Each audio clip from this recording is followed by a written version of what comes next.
What's up guys? Today's video ay pag-usapan natin tungkol sa CHEQUE Energy kung naka-receive na kayo ng document na ganito like this one. So tuturo ko sa inyo kung paano gamitin yung discount.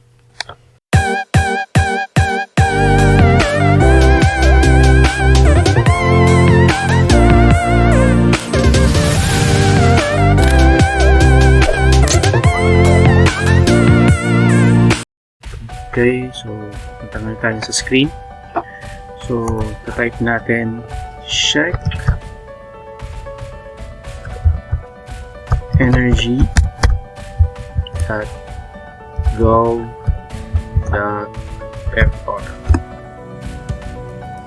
Okay, tapos pupunta tayo sa website na chequeenergy.gov.website. Kasi scroll down nyo lang, tapos makita yun. Utiliser mo CHEQUE energy set and so gagamitin mo yung this year. So click mo lang, so, scroll down, tapos makita mo to family only. So type natin yung number ng check na makita natin sa paper na pinadala sa atin. So, check number.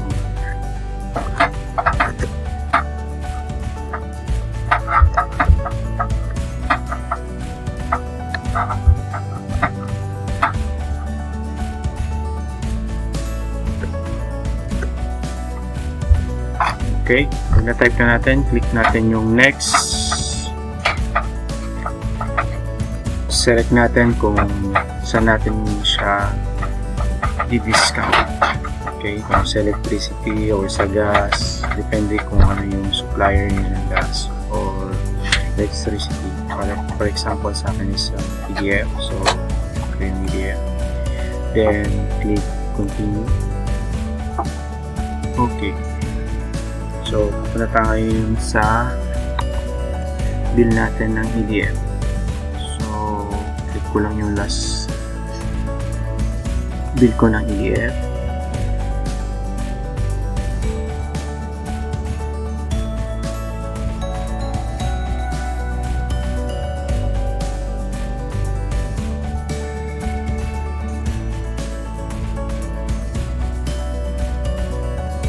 Ganda natin yung space. Tapos numero de ko.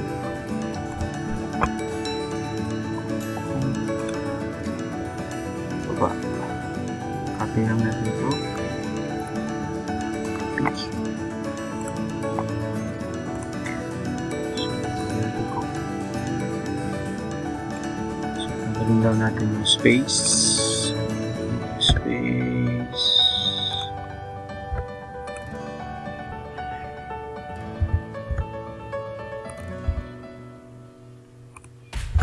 Okay. Then click yung next.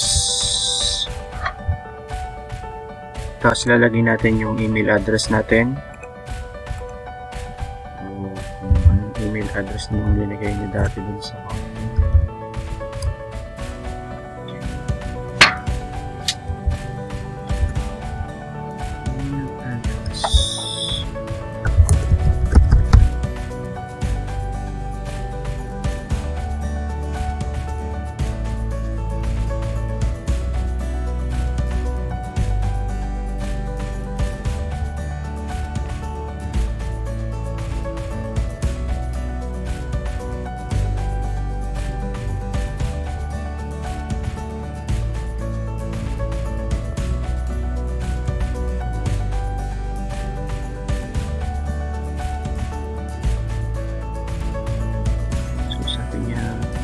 Sweat perfecte mo CHEQUE energy mo po sa radio for les sunny avenue. So discount next year. So automatically madideduct na dun sa facture nyo.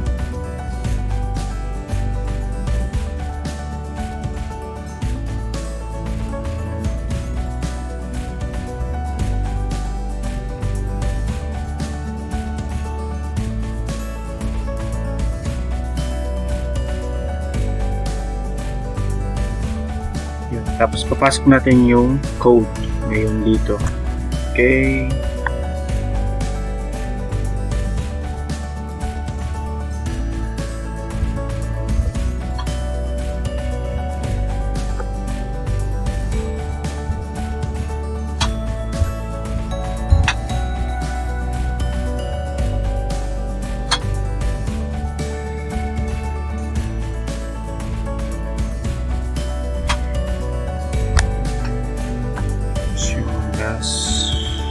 energy.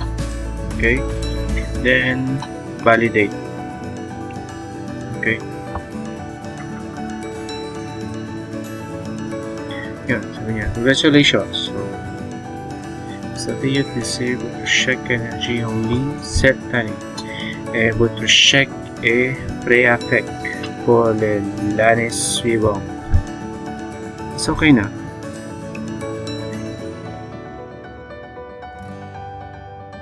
So, gamit na natin. So, yun. Tapos sabi niya, may email daw tayong marireceive. So, check lang natin sa email natin kung marireceive tayo.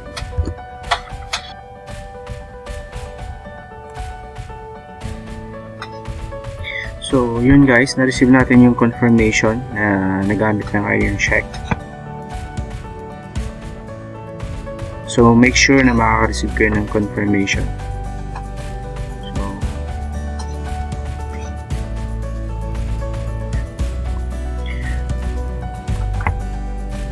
That's it guys. So I hope nakatulong yung video na to sa inyo. So see you soon on my next video. So thank you.